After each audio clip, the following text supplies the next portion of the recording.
부산국제시장에서 몇십 년 만에 잃었던 어머니를 만난 707 특전사 여성이 자신의 어머니에게 행패를 부리는 조폭 양아치를 소탕하면서 펼쳐지는 이야기입니다. 영상 시청 이전에 구독과 좋아요 부탁드리겠습니다. 저희에게 큰 힘이 됩니다. 부산의 심장 남포동. 용두산 공원의 비둘기들이 막 잠에서 깨어나는 새벽녘, 대한민국 현대사의 모든 주름과 상처를 품고 있는 거대한 미로 국제시장은 이미 잠들지 않았던 어젯밤의 열기를 오늘 아침의 활기로 이어 붙이고 있었다. 자갈치 시장에서 불어오는 비릿한 바닷바람과 부평 깡통시장에서 넘어온 고소한 어묵 튀김 냄새, 그리고 수만 가지 수입품들이 내뿜는 이국적인 향기와 오래된 먼지 냄새가 뒤섞여 이곳이 아니면 맡을 수 없는 독특한 향수를 만들어냈다. 이 거대하고 혼란스러운 시장의 한복판, 구제골목이라 불리는 좁디 좁은 통로에 세월의 때가 묻은 작은 수선집 만년상회가 있었다. 가게의 주인 오선자 여사는 오늘도 어김없이 낡은 재봉틀 앞에 앉아 하루를 시작했다. 드르륵 드르륵의 재봉틀이 돌아가는 소리는 그녀의 지난 40년 세월을 연주하는 소리이자 국제시장의 아침을 여는 교향곡의 겸허한 첫 악장이었다. 그녀의 손은 단순한 손이 아니었다.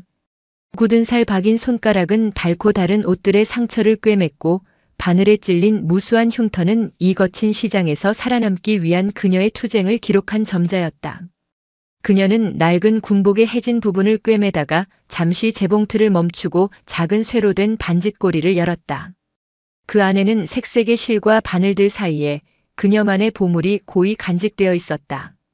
찌그러진 콜라 병뚜껑에 낡은 옷핀을 붙여 만든 조악하기 짝이 없는 훈장이었다. 30년 전 화재로 모든 것이 아수라장이 되었던 그날 헤어지기 직전에 어린 딸이 엄마 내가 커서 아주 높은 군인이 되어서 엄마 꼭 지켜줄게. 이건 내가 엄마 주는 첫 번째 훈장이야. 라며 그녀의 가슴에 달아주었던 세상에서 가장 소중한 약속의 증표. 그날의 화마는 그녀에게서 남편과 딸 그리고 삶의 모든 것을 앗아갔다. 그녀는 딸 채린이가 그 화재 속에서 죽었으리라 생각하며 반쯤 넋이 나간 채로 살아왔다. 하지만 그녀는 이 시장을 떠날 수 없었다. 혹시라도 딸이 기적처럼 살아 어딘가에서 자신을 찾아올 때 자신이 있어야 할 곳은 바로 이 기억의 장소뿐이라고 믿었기 때문이었다. 그녀는 낡은 옷들을 꿰매며 헤어지고 찢어진 세상의 모든 것들을 향한 연민으로 자신의 상처를 달랬다. 체리나 우리 딸 하늘나라에서는 아프지 말고 행복해야 한다. 재봉틀 소리에 섞여 아무도 듣지 못하는 그녀의 속삭임이 먼지 쌓인 아침 공기 속으로 흩어졌다. 그때 가게 앞으로 요란한 오토바이 소리와 함께 험악한 인상의 사내들이 멈춰섰다. 그들은 오션개발이라는 로고가 박힌 점퍼를 입고 있었다. 선두의 선 전직 복서 출신 행동대장 마상철이 비릿한 미소를 지으며 선자에게 다가왔다. 할매, 아직도 버티고 있는 기요? 우리 조태웅 회장님 인내심도 이제 바닥을 보입니다. 이 낡아빠진 시장 싹 밀어버리고 부산의 랜드마크가 될 오션 팰리스 호텔이 들어설 거라 안 했습니까? 헐값이라도 쳐줄 때 곱게 가게 넘기고 꺼지소. 선자는 대꾸하지 않고 묵묵히 재봉틀만 돌렸다. 그녀의 침묵은 두려움이 아닌 거대한 폭력 앞에서 한 인간이 지킬 수 있는 마지막 존엄의 표현이었다. 최근 들어오션 개발의 횡포는 시장 전체를 질식시키고 있었다. 그들은 헐값에 가게를 넘기지 않으려는 상인들을 조직적으로 괴롭혔고 그 배후에는 부산 지역 경제를 주무르는 거물 조태웅 회장이 있었다.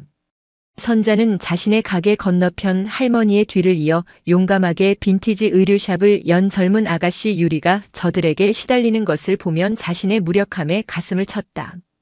이 시장은 그녀의 삶과 추억이 깃든 이 거대한 미로는 거대한 자본의 탐욕 앞에 뿌리째 흔들리고 있었다. 부산에서 수백 킬로미터 떨어진 상공. 어둠을 가른 수송기의 육중한 엔진음 속 대한민국 최정예 707 특수임무단의 강화 훈련이 한창이었다. 전원 강화 준비.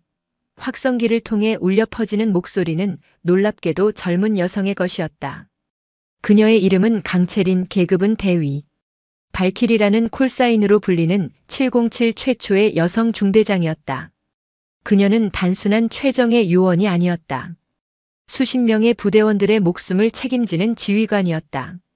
그녀의 판단 하나에 작전의 성패와 부하들의 생사가 갈렸다. 그 엄청난 무게감은 그녀를 또래의 여성들과는 전혀 다른 존재로 만들었다. 그녀의 눈빛은 깊고 고독했으며 그녀의 어깨는 언제나 보이지 않는 책임감으로 무거웠다. 그녀는 스스로를 감정이 배제된 완벽한 지휘관으로 단련시켜왔고 부하들은 그녀의 냉철한 판단력과 압도적인 실력에 절대적인 신뢰를 보냈다. 하지만 그런 그녀에게도 떨쳐낼 수 없는 트라우마가 있었다. 그것은 언제나 붉은 불꽃과 비명, 그리고 혼돈의 이미지로 찾아왔다. 아주 어릴 적 거대한 화염에 휩싸인 시장의 기억. 모든 것이 무너져 내리는 아수라장 속에서 놓쳐버린 어머니의 손, 그리고 자신의 손에 쥐어져 있던 차가운 쇠붙이의 감촉. 그녀는 그날의 충격으로 기억의 일부를 잃었고 고아원을 거쳐 군인이 되었다. 어쩌면 그녀가 이토록 필사적으로 군인이 되려 했던 것은 그날의 지옥 같은 혼돈을 제압하고 통제하고 싶다는 무의식적인 갈망 때문이었을지도 모른다. 작전 브리핑 회의 중이었다. 스크린에 부산항 근처의 지도가 펼쳐지는 순간 체린의 심장이 쿵 하고 내려앉았다. 지도 위에 표시된 국제시장이라는 글자가 마치 그녀의 뇌리에 박힌 파편처럼 아프게 박혀왔다. 알 수 없는 힘이 마치 강력한 자석처럼 그녀를 그곳으로 이끌고 있었다. 오랜만에 정기 휴가. 동료 장교들은 해외여행 계획으로 들떠 있었지만 체리는 망설임 없이 부산행 KTX에 몸을 실었다.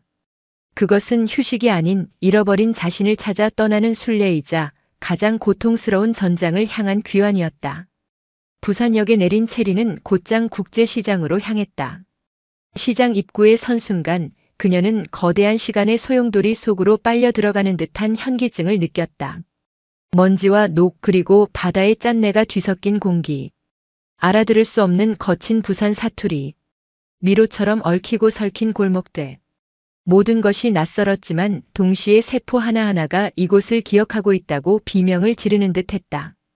그녀는 목적 없이 그저 발길이 이끄는 대로 미로 속을 헤맸다.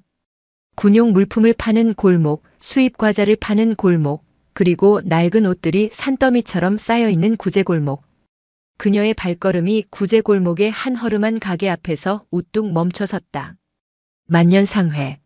낡은 간판 아래 한 중년 여인이 묵묵히 재봉틀을 돌리고 있었다. 그 뒷모습을 보는 순간 체린의 심장이 터질 듯이 요동쳤다. 하지만 그녀는 그 감정의 정체를 알 수 없어 혼란스러워하며 자리를 뜨려 했다. 바로 그때였다. 마상철과 그의 부하들이 건너편 빈티지 의류샵으로 쳐들어가 젊은 여사장인 유리의 멱살을 잡고 행패를 부리는 모습이 눈에 들어왔다. 내년 우리가 웃음나? 당장 가게 빼지 않으면 이 옷가지들 싹 다 불사질러 버릴 줄 알아. 주변 상인들은 공포에 질려 외면했지만 만년상회의 오선자만은 자리에서 일어나 그들을 막아섰다. 그만하게. 젊은 애한테 무슨 짓인가? 아, 이 할망구가 진짜. 같이 죽고 싶어 환장했나? 마상철의 주먹이 선자의 뺨을 향해 날아가는 순간 체린의 몸이 먼저 반응했다. 그녀는 폭풍처럼 달려들어 마상철의 팔을 낚아챘다. 체린의 등장은 조용했지만 그 파급력은 폭풍과도 같았다. 그녀는 마상철의 팔을 무작정 비틀지 않았다. 대신 그의 힘의 중심을 정확히 파고들어 그의 몸을 가볍게 밀어내며 선자에게서 떼어놓았다. 폭력은 어떤 상황에서도 정당화될 수 없습니다. 즉시 중단하십시오. 체린의 목소리는 군 지휘관의 그것처럼 낮고 위엄이 서려 있었다.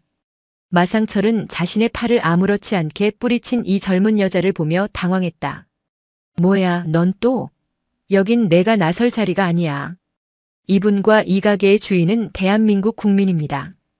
국민을 부당한 폭력으로부터 보호하는 것은 군인으로서 제게도 주어진 의무입니다. 그녀는 자신의 신분을 직접 밝히지 않았지만 그녀의 말투와 자세에서는 평범한 사람이 가질 수 없는 권위가 뿜어져 나왔다. 마상철과 부하들은 잠시 주춤했다. 하지만 곧 이성을 되찾고 그녀를 둘러쌌다. 체리는 조금의 동요도 없이 주변 지형을 빠르게 스캔했다. 그녀는 이 좁은 골목에서 싸움이 벌어지면 민간인 피해가 발생할 수 있음을 즉시 판단했다. 이분들을 여기서 더 이상 괴롭히지 않겠다고 약속하면 조용히 물러나겠습니다. 그게 아니라면 저와 따로 이야기하셔야 할 겁니다. 그녀는 의도적으로 그들을 시장 밖, 인적이 드문 부두 근처의 폐창고 골목으로 유인했다. 그곳은 그녀의 전장이었다. 막다른 골목에서 마상철과 4명의 부하들이 그녀를 완벽하게 포위했다. 내년 오늘 여기서 뼈도 못 추릴 줄 알아라. 하지만 그들의 위협은 수많은 실전을 겪은 체린에게는 어린아이의 투정처럼 들릴 뿐이었다. 그녀는 싸우지 않았다. 그녀는 상황을 종료시켰다. 그녀의 움직임은 예술에 가까웠다. 상대의 공격을 최소한의 움직임으로 피하며 인체의 급소와 관절을 정확하고 무자비하게 가격했다. 주먹이나 발차기 같은 큰 기술이 아니었다. 손가락으로 목의 신경을 누르고 팔꿈치로 관자놀이를 스치듯 가격하고 무릎으로 다리의 균형을 무너뜨렸다. 단 1분도 되지 않아 건장한 사내들은 비명을 지르며 바닥에 나뒹굴었다. 그것은 압도적인 제압이었다. 체리는 마상철에게 다가가 그의 귓가에 얼음처럼 차가운 목소리로 속삭였다. 나는 약속을 지켰습니다. 당신들도 약속을 지키십시오. 다시 한번 내 눈에 띄면 그땐 관절이 아니라 당신들의 인생을 부러뜨리게 될 겁니다. 체리는 다시 만년상회로 돌아왔다. 선자는 그녀의 손을 잡고 연신 고맙다고 말하며 가게 안으로 이끌었다. 아가씨, 다친 데는 없고? 앉아봐. 내가 시원한 물이라도 한 잔 줄게. 선자는 떨리는 손으로 체린에게 보리차를 한 잔 건넸다. 그리고는 찢어진 옷가지를 정리하기 위해 늘 곁에 두던 낡은 쇠 반쇠꼬리를 열었다. 체린은 무심코 그 반쇠꼬리 안을 들여다보았다. 그리고 그 순간 그녀의 세상이 멈췄다. 반쇠꼬리 안 낡은 실과 바늘들 사이에 찌그러진 콜라 병뚜껑에 옷핀을 붙여 만든 조악한 훈장이 30년의 세월을 견디고 그 자리에 그대로 있었다.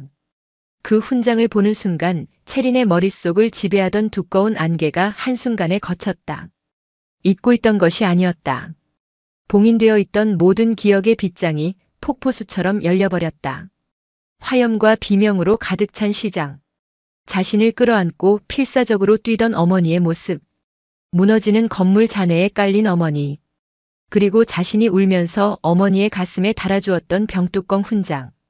엄마, 내가 커서 아주 높은 군인이 되어서 엄마 꼭 지켜줄게. 이건 내가 엄마 주는 첫 번째 훈장이야. 체린의 눈에서 뜨거운 눈물이 왈칵 쏟아져 내렸다. 그녀는 떨리는 손으로 반쇠꼬리 안의 훈장을 가리켰다. 이거 어떻게 아직도? 선자는 체린의 반응에 놀라 그녀를 바라보았다. 그리고 그녀의 눈물 젖은 얼굴 위로 30년 전 잃어버렸던 어린 딸의 얼굴이 기적처럼 겹쳐졌다. 체린아? 선자의 입에서 평생 가슴에만 묻어두었던 그 이름이 믿을 수 없다는 듯 흘러나왔다. 체린은 무너져 내리듯 주저앉아 어머니의 무릎을 끌어안고 오열했다. 엄마 나야. 체린이 엄마 지켜주겠다고 약속했던 체린이 이제야 돌아왔어. 엄마. 내 딸 체린아. 살아있었구나. 이렇게 살아있었어. 국제시장의 작은 수선집 안에서 30년의 세월을 뛰어넘어 어머니와 딸은 서로의 존재를 확인하며 세상의 모든 슬픔과 기쁨을 담아 서로를 부둥켜 안고 울었다. 낡은 훈장의 맹세는 마침내 그 주인을 찾아 돌아온 것이었다. 그날 밤 두 사람은 시장의 소음이 희미하게 들려오는 건물 옥상의 작은 방으로 돌아왔다. 수십 년 된 낡은 선풍기가 힘겹게 돌아가는 선자의 작고 낡은 보금자리였다. 그곳은 선자의 삶 그 자체였다. 벽면 가득 쌓인 각양각색의 옷감과 실타래, 그리고 방 한편을 차지한 낡은 재봉틀. 공간은 가난했지만 모든 것은 한치의 흐트러짐 없이 정돈되어 있었다. 그것은 결코 삶의 고삐를 놓지 않았던 한 여인의 강직한 영혼을 보여주는 공간이었다. 두 사람은 낡은 교자상에 마주 앉았다. 밤늦게 최경환이 가져다 준 따뜻한 국밥을 앞에 두고도 두 사람은 한참 동안 말을 잇지 못했다. 마침내 체린이 그 무거운 침묵을 깼다. 그녀의 목소리는 대한민국 육군 대위의 목소리가 아닌 길 잃은 어린아이의 목소리처럼 떨리고 있었다. 엄마 그날 이후로 어떻게 되신 거예요? 저는 불길 속에서 엄마를 잃고 세상에 저 혼자인 줄로만 알았어요. 선자는 찻잔을 든 채로 굳어버렸다. 그녀의 얼굴에 새겨진 깊은 주름 하나하나가 지난 30년의 고통을 웅변하는 듯 했다. 그녀는 마침내 사랑하는 딸 앞에서 자신의 가슴 속에만 묻어두었던 길고 아픈 이야기를 꺼내놓기 시작했다. 그녀의 이야기는 상실 그 이후에 처절한 생존에 대한 이야기였다. 그날의 화재는 단순한 화재가 아니었다. 시장의 이권을 둘러싼 조직들의 방화가 원인이었다는 소문이 파다했다. 아수라장 속에서 선자는 무너지는 건물 잔해에 다리가 깔려 정신을 잃었다. 며칠 후 병원에서 눈을 떴을 때 남편은 이미 세상을 떠났고 딸 체린이는 실종 상태라는 청천벽력 같은 소식을 들어야 했다. 그녀는 다친 다리를 이끌고 반쯤 정신이 나간 사람처럼 부산 시내를 헤맸다. 경찰서, 시청, 고아원. 그녀가 찾아가지 않은 곳이 없었다. 하지만 전쟁의 상흔이 채 가시지 않은 혼란스러운 도시에서 가난하고 힘없는 아녀자의 목소리에 귀 기울여주는 이는 없었다. 그녀는 남은 돈을 탈탈 털어 전단지를 만들어 붙이고 딸을 봤다는 거짓 제보에 속아 전국을 떠돌기도 했다.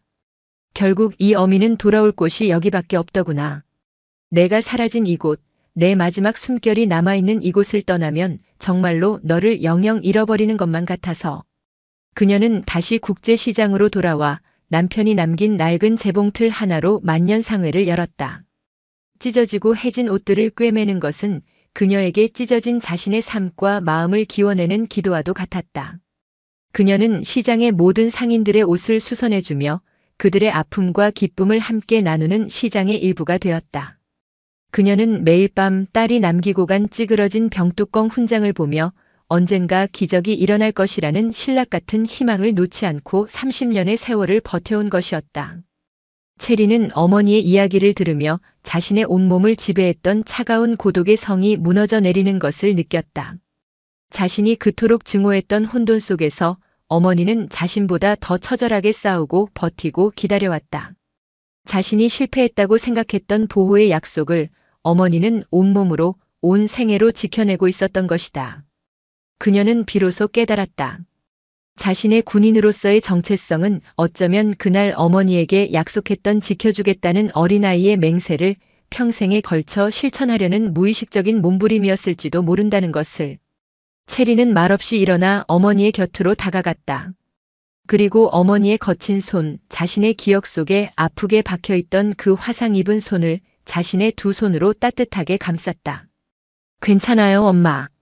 다 괜찮아요. 제가 이제 왔잖아요. 제가 약속 지키러 왔잖아요. 그 밤 국제시장의 낡은 옥탑방에서 두 모녀는 서로의 주름과 상처를 보듬으며 30년 만에 비로소 하나의 완전한 영혼이 되었다. 기적 같은 재회의 기쁨도 잠시 짧은 평화 위로 하이에나의 그림자가 다시 드리워졌다. 마상철과 그의 부하들을 제압한 정체 모를 여인에 대한 이야기는 순식간에 오션 개발의 조태웅 회장의 귀에까지 들어갔다. 부산 앞바다가 내려다 보이는 초고층 빌딩의 회장실. 조태웅은 마상철의 보고를 받으며 불쾌감에 미간을 찌푸렸다. 그는 자신의 제국에 감히 도전한 이 정체 모를 존재에 대한 분노와 계획의 차질이 생겼다는 짜증에 휩싸였다. 고작 계집년 하나한테 사내 새끼 대여섯이 나가떨어져. 이 무능한 새끼들. 회장님 죄송합니다. 그년 보통이 아닙니다. 꼭꼭 군인 같았습니다. 군인이든 뭐든 내 사업에 걸림돌이 되는 것들은 모조리 치워버려. 그 수선집 할망구 시장 바닥에 피를 뿌려서라도 본보기를 보여. 다른 영감탱이들이 찍소리도 못하게 만들어.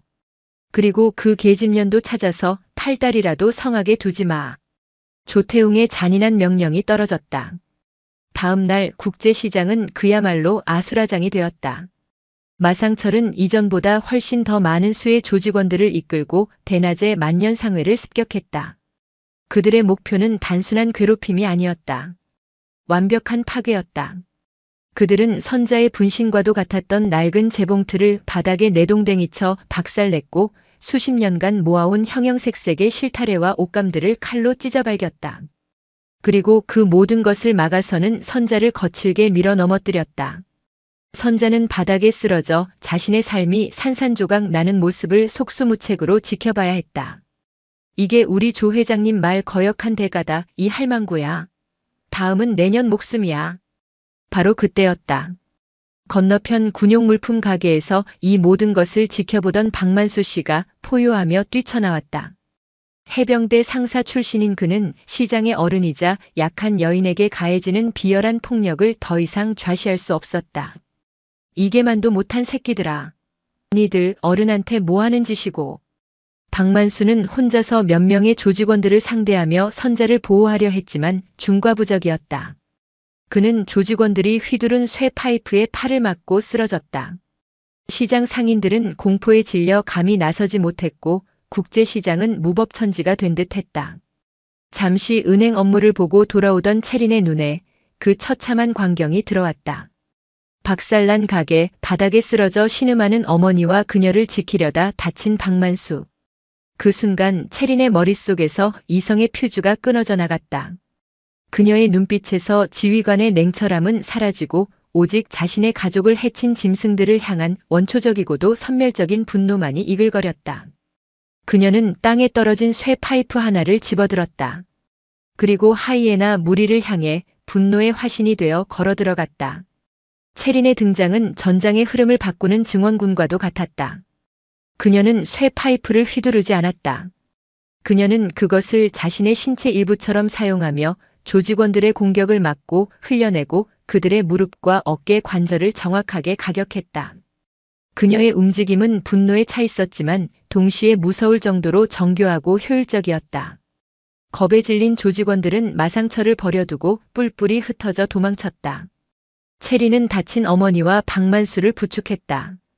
박만수는 팔의 고통을 참으며 끓어오르는 분노에 찬 눈으로 채린을 보았다. 대위님, 그는 채린의 비범함을 한눈에 알아보고 자신도 모르게 군대식으로 경례를 붙였다. 이놈들은 인간이 아닙니다. 법도 경찰도 저놈들 편인 것 같습니다. 이대로는 우리 다 죽습니다. 우리 힘만으로는 안 됩니다. 도움이 필요합니다. 그의 말은 새로운 전쟁의 시작을 알리는 선전포고였다. 그날 밤 박만수의 군용물품 가게 뒷방. 먼지와 녹 그리고 오래된 캠퍼스 냄새가 가득한 그곳에 부산의 운명을 건 기묘한 동맹이 결성되기 위해 모였다. 가게의 주인 해병대 예비역 상사 박만수. 그는 시장의 산증인이자 동맹의 든든한 바위가 되어줄 남자였다. 박만수의 연락을 받고 한달음에 달려온 부산지방경찰청의 독사라 불리는 강력계 형사 나인철.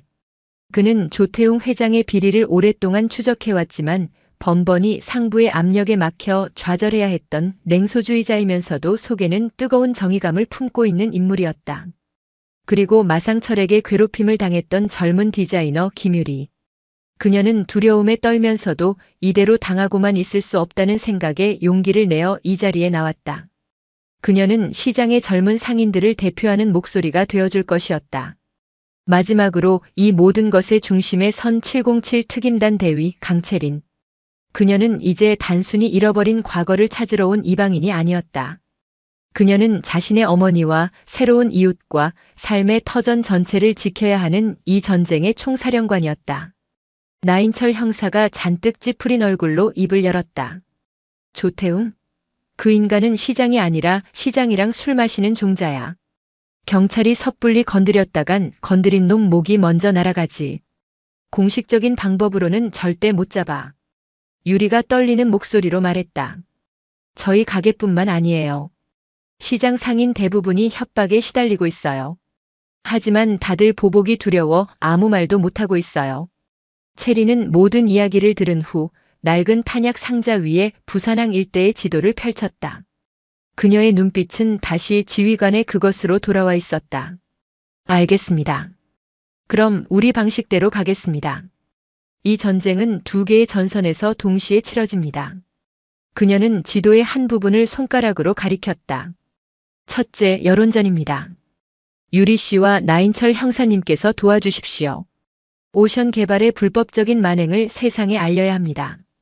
유리 씨가 다른 상인들의 피해 사례를 모아주시면 나 형사님께서 믿을 만한 언론사에 익명으로 제보하는 겁니다.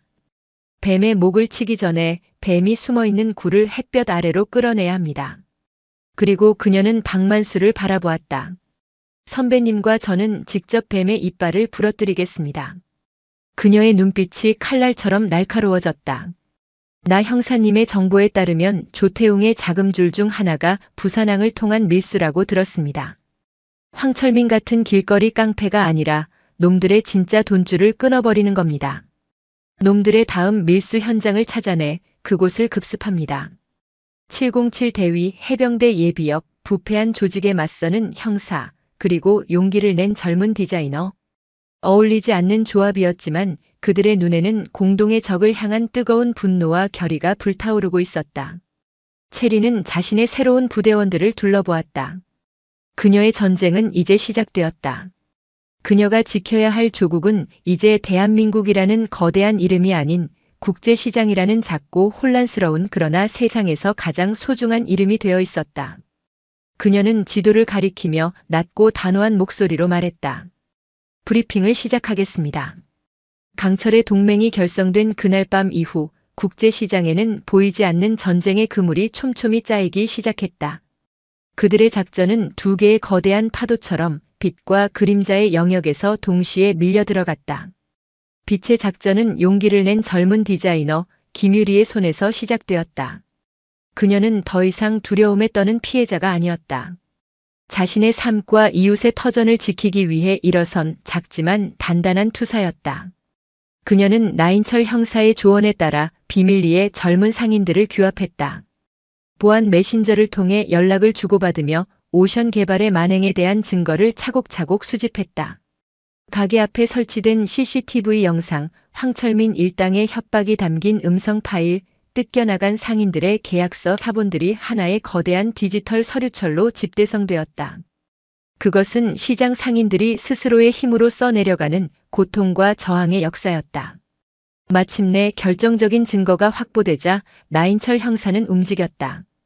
그는 자신의 경찰 경력을 걸고 평소 연을 맺어온 부산 지역 신문의 정의감 넘치는 노장 기자에게 익명으로 자료를 넘겼다. 며칠 후 신문 한 귀퉁이에 작은 기사가 실렸다. 거대 개발사의 횡포 신음하는 국제시장 상인들. 그 작은 기사는 고요한 저수지에 던져진 돌멩이처럼 부산 지역 사회에 조용하지만 분명한 파문을 일으키기 시작했다.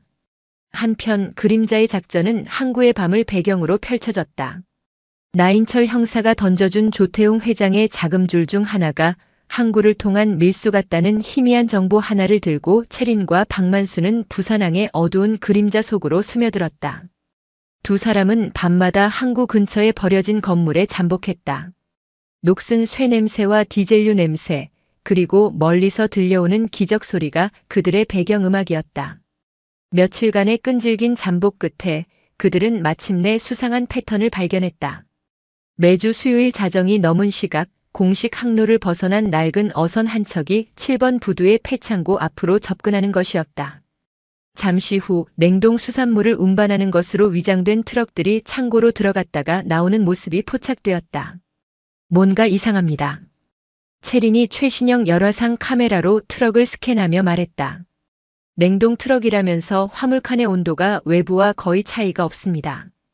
박만수가 망원경으로 그 모습을 지켜보며 침을 뱉었다. 저놈들 생선 대신 다른 걸 싣고 있는 게 틀림없어. 마약 아니면 밀수품이겠지. 그들은 뱀의 굴을 찾아낸 것이었다. 그들의 그물이 조여오고 있다는 사실을 뱀의 머리는 아직 모르고 있었다. 조태웅 회장은 자신의 호화로운 사무실에서 작은 신문 기사 하나 때문에 길길이 날뛰고 있었다. 그는 기사가 실린 신문을 마상철의 얼굴에 집어던졌다. 이게 다 내 놈들이 일 처리를 깨끗하게 못해서 그런 거 아니야. 이딴 기사 쪼가리 때문에 내 이름에 흠집이라도 나면 내 놈들은 다리 밑에 던져질 줄 알아. 초조해진 조태웅은 마상철에게 다음 밀수 일정을 앞당기라고 지시했다. 다음 주 수요일 물건 들어온다. 이번엔 2배 물량이야. 한탕 크게 하고 그 돈으로 시장 영감탱이들 싹 다 밀어버릴 테니 이번엔 한치의 오차도 없이 처리해. 그들의 조급함은 곧 파멸의 신호탄이 되었다. 디으데이 수요일 밤. 부산항의 공기는 유난히 차고 습했다. 강철의 동맹은 마지막 작전을 위해 각자의 위치에 섰다. 광장시장에서는 유리가 주축이 된 국제시장 야간 프리마켓이 한창이었다. 시끄러운 음악과 활기찬 분위기는 마상철의 부하들의 시선을 시장 안쪽에 묶어두는 훌륭한 연막이 되어주었다. 나인철 형사는 자신이 가장 신뢰하는 형사들로만 구성된 비공식 타격팀을 이끌고 7번 부두 근처의 어둠 속에 잠복했다. 그의 차 안에서는 여러 개의 모니터가 희미한 빛을 발하고 있었다. 그리고 작전의 심장부 7번 부두의 폐창고. 채린과 박만수는 이미 어둠을 틈타 내부로 잠입해 있었다. 창고 내부는 거대하고 음습했으며 곳곳에 무장한 경비들이 깔려 있었다. 두 사람은 마치 한 몸처럼 소리 없이 움직였다. 박만수가 노련하게 경비들의 시선을 끄는 사이 채린은 고양이처럼 그림자를 타고 이동하며 주요 지점에 초소형 카메라를 설치했다. 그들의 호흡은 완벽했고 눈빛 교환만으로 모든 의사가 전달되었다. 그들은 707 대위와 해병대 상사가 아닌 오직 하나의 목표를 가진 최고의 전우였다. 마침내 낡은 어선이 부두에 접안하고 밀수품이 실린 상자들이 창고 안으로 옮겨지기 시작했다. 마상철이 직접 현장을 지휘하며 의기양양하게 소리치고 있었다. 서둘러. 빨리 싣고 돈 받아서 회장님께 가야 한단 말이야. 바로 그 순간 채린과 박만수는 어둠 속에서 뛰쳐나왔다. 그들의 등장은 너무나도 갑작스러워 경비들은 제대로 대응조차 하지 못했다. 박만수는 해병대 시절의 전투력을 폭발시키듯 육중한 몸으로 경비들을 쓸어버렸다. 채린은 그 혼란의 중심을 뚫고 오직 한 명의 목표 마상철을 향해 달려들었다. 내 놈. 그 계집년. 마상철이 경악하며 그녀에게 덤벼들었다. 두 사람의 마지막 싸움은 처절했다. 마상철의 야수 같은 주먹과 채린의 정교하고 치명적인 기술이 허공에서 격돌했다. 하지만 이번에 채린의 기술에는 이전에는 없었던 뜨거운 분노가 실려 있었다. 어머니가 흘렸을 눈물, 박만수가 입었을 상처, 시장 상인들의 고통이 그녀의 모든 움직임에 힘을 더했다. 마침내 채린은 마상철의 모든 공격을 무력화시키고 그의 목에 팔을 감아 완전히 제압했다. 이건 내 어머니의 몫이다. 채린은 나인철에게 마지막 신호를 보냈다. 심판의 시간입니다. 그 신호와 함께 창고의 모든 출입문이 동시에 열리며 경찰 특공대가 섬광탄과 함께 들이닥쳤다. 꼼짝 마. 모두 현행범으로 체포한다. 같은 시각 나인철의 다른 팀은 조태웅의 회장실을 급습했다. 조태웅은 자신의 사무실에서 CCTV로 밀수 현장을 지켜보며 만족스러운 미소를 짓고 있다가 문을 부수고 들어온 형사들을 보고 경악했다. 부산의 밤을 지배하던 거대한 뱀의 머리와 이빨은 그렇게 같은 날 밤 다른 장소에서 동시에 잘려나갔다. 몇 달 후, 부산은 조태웅 회장의 구속과 거대 밀수 조직의 일망타진 소식으로 떠들썩했다. 언론은 용감한 상인들의 제보와 경찰의 끈질긴 수사가 빚어낸 쾌거라고 보도했다. 그 이면에 있었던 그림자들의 사투는 그들만의 비밀로 남았다. 국제시장은 상처를 딛고 새로운 희망을 싹 틔우고 있었다. 오션 개발의 위협이 사라진 자리에 유리와 젊은 상인들이 주축이 된 국제시장 상인 협동조합이 결성되었다. 그들은 스스로의 힘으로 시장을 지키고 가꾸기 시작했다. 박만수는 그런 젊은이들의 든든한 조언자이자 시장에 존경받는 어른이 되었다. 어느 휴일 저녁 부산대교가 보이는 포장마차에 강철의 동맹이 다시 모였다. 특진이 결정된 나인철 형사, 이제는 당당한 사장님이 된 유리, 그리고 여전히 넉넉한 웃음의 박만수. 그들은 함께 소주잔을 기울이며 그 치열했던 밤을 추억하고 서로의 미래를 축복했다. 그리고 또 몇 달의 시간이 흐른 어느 맑은 가을날. 채리는 군복을 입은 채 어머니 선자와 함께 부산 태종대의 깎아지른 절벽 위에 서 있었다. 그녀의 손에는 전역 지원서가 아닌 다음 임무지로의 발령장이 들려 있었다. 그녀는 군에 남기로 결정했다. 어머니 선자가 조용히 물었다. 후회는 없니? 그냥 엄마 옆에서 평범하게 살아도 되는데.